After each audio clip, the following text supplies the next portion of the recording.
we're going to super quickly look at solving equations. So when we're looking at solving these equations specifically, they will have variables that we're going to hopefully find the value for. We'll look at addition, subtraction, multiplication, and division. Now, this goes specifically for 516 or 5-16 and 5-17. Now, when we're doing this, I really encourage you to write out every single step so you can always look back at your work, because this requires some organization. So let's read what I'm writing. A solution of an equation is the value. Oh, also, sorry, I'm off track again. There sometimes could be multiple solutions, so keep that in mind. Back to the beginning. A solution of an equation is the value of the variables that make the statement true. So when I'm solving for these, there are many ways to do this. You can model it. I know I love a good model. You could also solve it by doing the inverse. Now, inverse. Well, if I'm adding, that means I would subtract. So if I use addition, the inverse operation is subtraction. And just like subtraction, the inverse operation is addition. It goes back and forth. Now I have multiplication and division. These are inverse operations.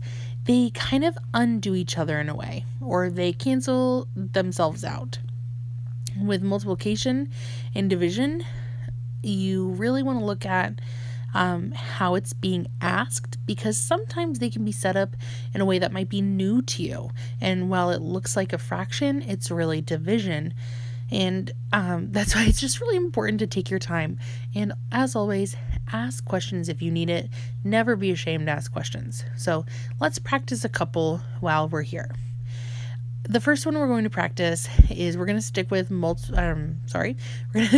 addition and subtraction to start. So x plus 5 is equal to 9. Well, I mean, I could do this on my fingers. Obviously, it's 4. But if I'm going to do the inverse operation, I would subtract. Because it's adding 5, I'm subtracting 5 from both sides. So x is equal to 9 minus 5, 4. So I would rewrite this. 4 plus 5 equals 9. I'm writing the inverse operation. I could also write this as x is equal to 9 minus 5.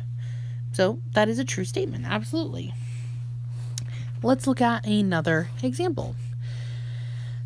16 subtract c is equal to 8. Well, I already know 16 minus something to be 8 is 8, and I could think of it as a scale. No, this is a terrible scale. I'm already prefacing with this, but it's a terrible scale. I'm still kind of proud of it, I guess. So they're going to be even on both sides. My scale can't tip over. So if I put 1 in for c, if c equaled 1, it'd be 15 on the left-hand side of my equation, which would make that scale tip over, and that is not what we want. I want it to be even. So what number could I put in for c that would make this even? Well, 16 minus 8. It's going to be 8. So 8 is equal to c. Now that we've looked at addition and subtraction, let's go ahead and see about multiplication and division. So 3d, so something times 3 is equal to 33. Now I divide this out. I'm drawing like a fraction bar, which is a good way to write division. So 33 divided by 3. Now I got to think about that. Again, I'm labeling this because it's multiplying. To do the inverse operation, I'm dividing. So d is equal to 11. And I could also write this as 33 divided by 3 is equal to d. D is equal to 11. And that is a true statement. Let's look at one last example. So for this one, our equation is m divided by 7 is equal to 56.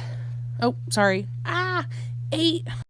Well, now that I've successfully just given my answer away, that's okay. So I multiply by 7 to undo it. M ends up being 56. Sometimes I just get too ahead of myself. So that's a quick rundown of inverse operations for 516 and 517. Thanks for hanging on with me.